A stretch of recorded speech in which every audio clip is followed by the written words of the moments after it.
Hey guys, Bree here. Happy Monday. So I wasn't able to hop on yesterday. I was out with a fever. And so I was following my very own sick day routine. Today we've got my own Joe, which actually is just chamomile tea this morning. I wanted to do beetroot, but I couldn't be bothered to find the powder and put it in a bag. And it seems like a little work, but for me today it was a lot of work. But I missed you guys and I wanted to come on and give you an encouraging word.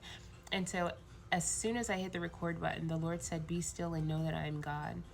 And being still doesn't mean doing nothing.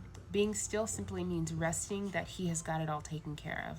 Being still means knowing that no matter what your hands do, it's still going to turn out the way that God intended it to be. When we're being still, we're at peace. Doesn't matter what our outside circumstances look like. We're at peace and we know that everything is going to be okay. Being still means leaning on Him completely and totally in surrender and knowing that I'm trying to find the right words for this, but knowing that there's nothing that we can do to accelerate that thing, and there's nothing that we can do to stop that thing from happening. And that means that there's nothing that the enemy can do to stop that thing from happening. The only thing he can do is get you to delay it, right? He can get you caught up in your head. You can get in, some petty fights. Your mind goes off and then you're not resting, right? You're not being still when you're arguing and your mind is elsewhere, right?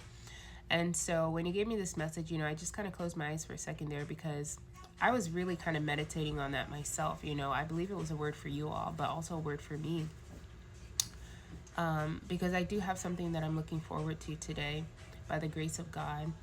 But being still means not worrying about that, right? So if you have something that you're looking forward to this week, that means not stressing about it all week until it comes to pass, right? Or today, that means like not obsessing about it all day until it comes to pass, right? Being still is just like, Lord, you told me that this was the day for XYZ, or this is the week, or this is the month for XYZ. But I'm going to be still in you. I'm not going to stress about it. I'm not going to obsessively check my phone or go check my mail or check my email or whatever it is that you're looking for, right?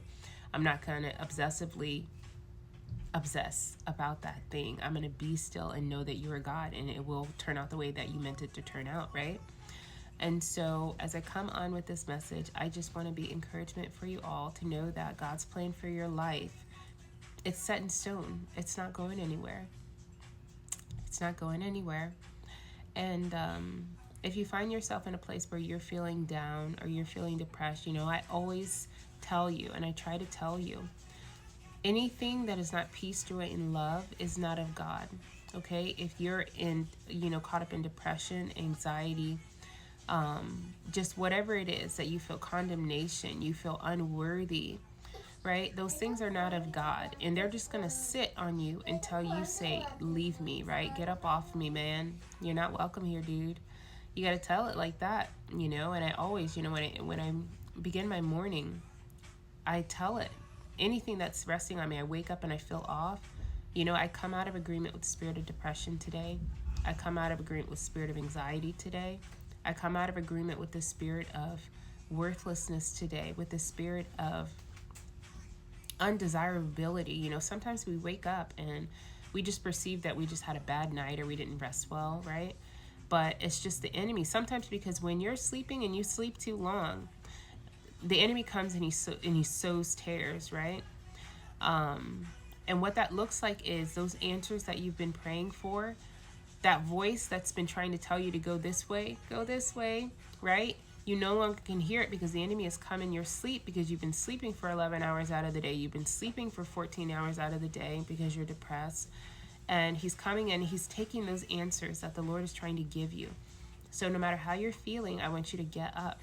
Set your clock. Even if you have to nap a little later in the day, set your clock and get up. Just get up. Especially for me with the kids, sometimes they're up in the night. But the Lord told me a long time ago, it's like, Bria, start getting up like early in the morning. And it's been like the biggest struggle for me, especially because I don't sleep a lot in the night. He'll wake me up to pray.